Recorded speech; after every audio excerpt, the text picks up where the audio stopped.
So these consequences, force us to not just continually be so destructive. And that makes us grow up and be mature about the things that we are destroying. But we still might destroy something. So let's be very practical about it. Let's say that you have a relationship, a friendship, romantic relationship, or something. This is often what Mars typically destroys. That thing is a structure in your life. It's a Saturn thing. It's a solid thing that you have that you can rely on, that's there. And having that in your life is a source of strength. It gives you peace. It makes you feel, or I should say, it doesn't make you feel alone. These are things that feel good with Saturn. A relationship is good with Saturn because we want to have people around us. The Saturn part of us likes that. Mars can destroy it. When we get upset, the Mars part of us destroys something, and we might destroy the relationship. And the Saturn part of us feels the pain. But the relationship still might get destroyed. This is how Saturn does not benefit from the Mars association, because Mars can learn the lesson and the pain and the struggle of destroying something, but it still might get destroyed, and the Saturn part of us feel the pain. So what I mean to say is, for instance, when Saturn is weak, let's say that it's in Aries, let's use the Mars example. A person keeps destroying the structure in their life and the relationships in their life, or they can keep destroying the close relationships that gave them a sense of structure, that gave them a sense of peace and a sense of connection because of this impulsive Mars energy. Yes, maybe they learn that it's a mistake, but they still do it. Or they learn and they feel the pain after they've destroyed the situation. So Saturn teaches Mars that you got to be careful about the structure that you destroy, which makes Mars better, but it doesn't make Saturn better. Saturn still winds up feeling the pain. Now, how does this lead to depression? How does Saturn and Mars lead to depression? Because here's the thing, when we feel empowered to destroy something, the Mars part of us feels good. But when we're not able to destroy something and we feel frustration, it leads to depression. Depression is actually frustrated anger. I'll give you an example. Let's use the example of like at work. Let's say that you work somewhere and you're the boss of a couple people. You have 3 or 4 people that are underneath of you, but then you also have a boss that's above you. You can take your frustrations out on your employees. You can yell at them, get irritated at them, get grouchy with them, and there's not a lot of consequences. You can vent. Venting is Mars. I'm going to vent. I'm frustrated, and there's no consequences of me venting right now. I'm not going to lose anything, so I'm going to vent. See, this is what Mars does. We vent at the people that can't hurt us. You can't hurt me, so I'll vent at you. You're my underling, so I can vent at you, or with our friends, or unfortunately with those who love us, where we know we can get away with it. We vent at them because there's no consequences. I can vent, I can dump my stuff on you, and you'll still be there. Unfortunately, this is the way Mars is. And again, we learn when that person eventually leaves, we learn not to do it anymore, and that's the Saturn consequences.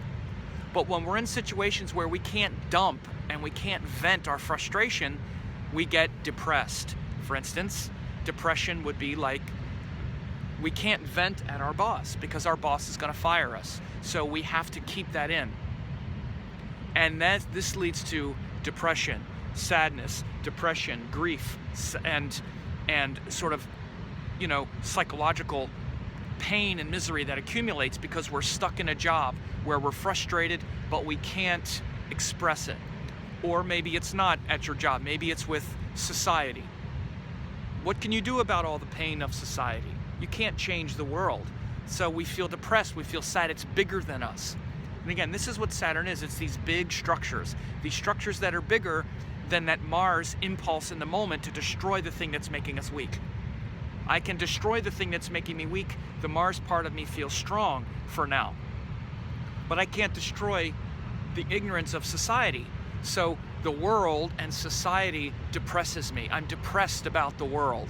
This is why we get depressed about the world, because we can't change it. We can do our little part of it. This is why we have to really understand the difference between Mars and Saturn in this way. And Mars, instead of trying to destroy all these little situations externally, we need to destroy them internally, because we have total mastery over that. We don't have mastery over outer situations. What we wind up doing instead is we wind up projecting everything outward. And in situations where we have power, or I should say in situations where there are no consequences for our venting, we wind up slowly, by and by, destroying those relationships until eventually, over time, they get completely destroyed as well. And that's the Saturn component. This is why only Saturn makes Mars mature. Because over time we realize, look, you can't keep dumping and venting and trashing situations. They will get destroyed and you will lose them. Saturn will take them away and you will be alone and having to face the consequences of projecting your anger and your frustration outward. This is how Saturn makes Mars more mature. But the Mars part of us still, the Saturn part of us still suffers in that situation. Like I said before, you can destroy the situation and learn the lesson after you've destroyed the situation. Think about it. Think about it hard. You know, Saturn is the capacity to forgive. And we can forgive and not still be angry at someone who has hurt us, but it's very hard to forget. Think about someone and anyone who has hurt you, anyone who has even once gotten angry at you, and you always remember it. You always remember it.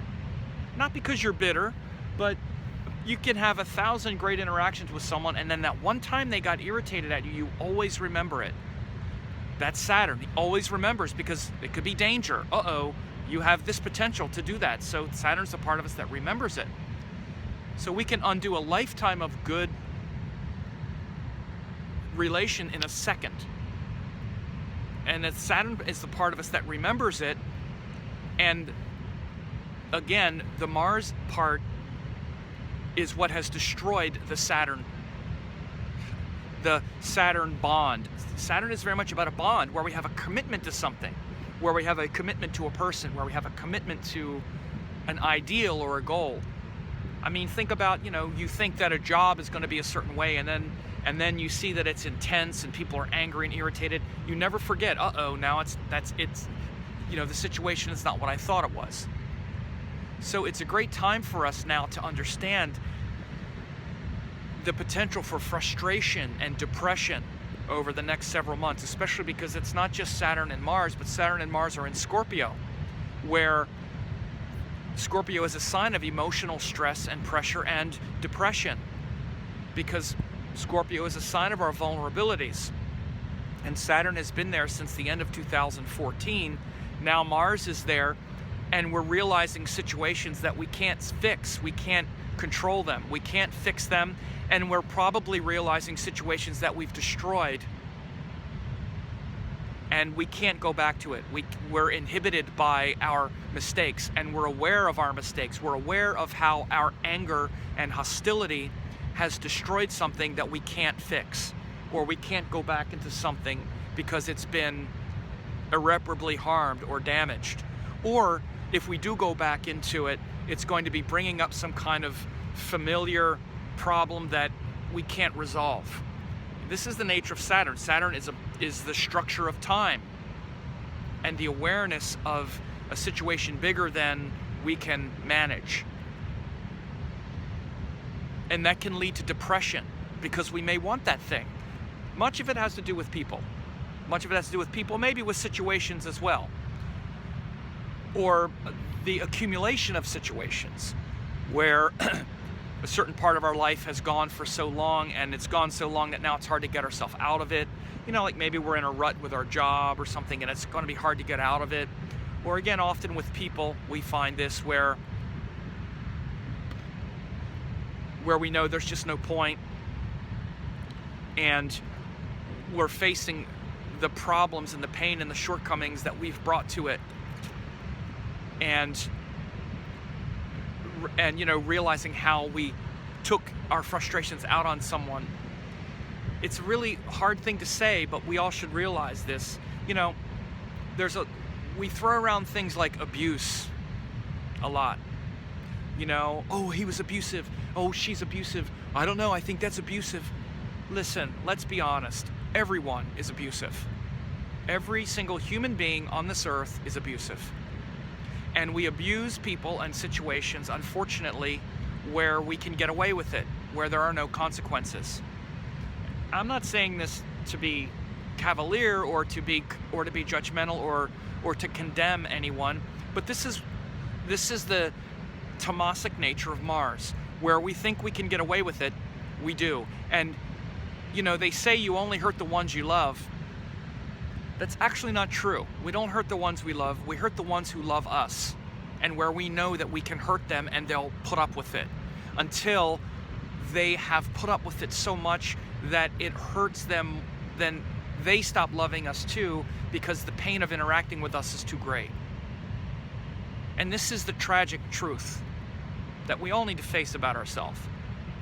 I'm abusive, you're abusive, we're all abusive at times. To those who love us and trust us enough to be open, and we vent and dump our crap on them until they also get guarded, Saturn, and have a hard time trusting us anymore, and they need to get away as well. So this tragic mistake could be a lot of what you're dealing with right now, is the truth of that, the truth of how your abusive nature has isolated you in certain situations. And this can be very depressing, of course. This is where the guilt and the stress and the fear and the worry of Saturn comes in. If you're not being honest about this, then the bitterness and the I'm not wrong and that kind of other possibility of Saturn comes into play. Because that's the other possibility of Saturn. I'm not abusive. I'm a victim. Again, this is all Scorpio, Saturn stuff. This is all shadow Scorpio behavior. The shadow Scorpio behavior is, I'm a victim, that's why you victimized me, that's why I perpetrated against you. If you wouldn't have victimized me, I wouldn't have taken you on. You deserved it because you did this righteous anger. There's nothing wrong with righteous anger. When it's leveled at another human being, no matter how you want to spin it, it's abusive. Simple, and that's just that simple, okay? You don't get away with it, okay? And I'm not saying that we can't, that we don't have to draw the line, but there's never a reason to be abusive. You can just leave the situation without being abusive and hostile about it. That's always a possibility, and anytime you've been hostile and abusive or intentionally done things to harm another person because you got your feelings hurt or all that other stuff, that game playing, all that's the negative Scorpio energy that we all have to be careful of. Because we all have Scorpio somewhere and it's doing some number on us in one way or another. So this is why this Saturn, Mars, and Scorpio, which we're going to be dealing with for many months, can be depressing and sad. And this is what depression is. It's when we can't lash out and we can't dump our frustration or vent our frustration somewhere. And I don't mean to say the only possibility that we ever, exercise with Mars is abusing people, because it's not. Healthy expressions of Mars are things like working out and yoga and, some kind of outlet for all that Mars energy, your work and inspiration and purpose. This is where Mars is great. This is why Mars has directional strength in the 10th house and physical stuff where you make yourself physically strong and you don't try to make yourself physically strong at someone else's expense. That's the problem of Mars. That's the problem of the tamasic planets. We're supposed to keep that tamasic energy to ourselves. We're supposed to control ourselves. We're supposed to destroy our own weakness, not try to destroy someone else. We're supposed to control ourselves and manage our own fear, not control another person,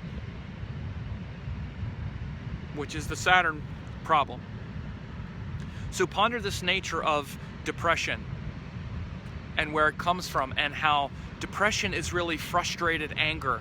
When we're stuck in a situation, the ego gets depressed because we would normally like to relieve that anger by some kind of outlet, some kind of frustration, blowing some kind of vent, some kind of outlet, either at someone or some situation, but we can't. And we feel stuck in a situation because Saturn makes us feel stuck, and we can't resolve it. And usually we have to sit with our anger and our frustration, and this is actually the seed of depression, is anger and frustration, and something from the past that we weren't able to fix, from our childhood or wherever you want to bring it up from. Because that's where all of our buttons get pushed from. Obviously, all of that is in play. So instead of saying, well, what about your childhood? Of course, that's the root of all that stuff. There's no reason to get into all that. Of course, that's true. All of it comes from the childhood and those buttons getting pushed. The button gets pushed. Mars wants to come out in the moment and destroy the thing. Saturn wants to be protected from it in the long term. That's how they work. So this button that wants to get relieved, and we want to vent and we want to lash out, we're in a situation now with Saturn Mars in Scorpio where we can't lash out. We realize it's futile. It's just going to be playing into the same game. The consequences are obviously revealing that this was probably a big mistake we've made, or this is the big challenge, is for us to face those things honestly. This is the big challenge for you, is to face this part of yourself that can be abusive and hostile. And it's not pretty. It's not a pretty sight. The ego is ugly. Everyone's ego is ugly on that level. This is why self-mastery is hard, and these tamasic energies need to be transformed.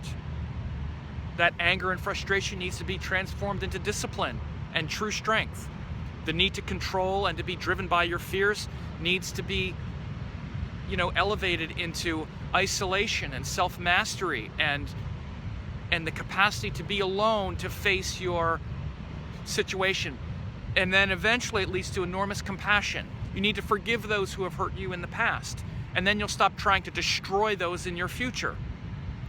The reason you lash out and try to destroy those people in your present, or who have gotten close to you, is because you haven't forgiven those in the past who hurt you that you were close to. It's very simple. You need to forgive those people from the past who hurt you, who didn't give you enough attention, or who didn't love you the way they should have. We all have the story. You're never going to be able to stop lashing out at those in your present and future until you forgive those from your past. This is how Saturn works that situation. And this is how that Mars aggression destroys the Saturn structure. And Saturn teaches the Mars part of us to stop doing it. But we can learn the lesson and still destroy the situation. This is why Saturn elevates Mars, teaching us the lesson through consequences, but Mars doesn't elevate Saturn, because we still might destroy the structure. And you're facing this inner conflict right now.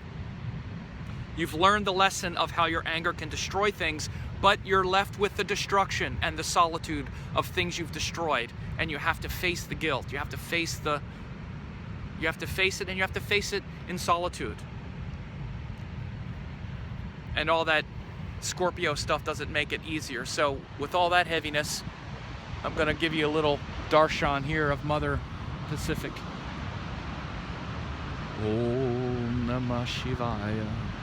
Om Namah Shivaya. Just allow the mind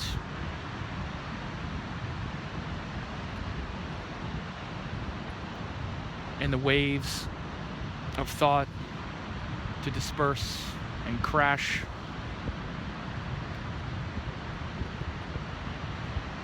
against the rocky shores of reality. And then watch the waves just disappear into the ocean of consciousness. They're all just thought waves, emotion waves, karmic waves. They have no substance in reality. They have no substance deep inside your being. There is nothing actually there. There are no waves. There's just the ocean. The waves are just on the surface. When you go beneath the surface, there's no waves. Just peace, stillness, consciousness.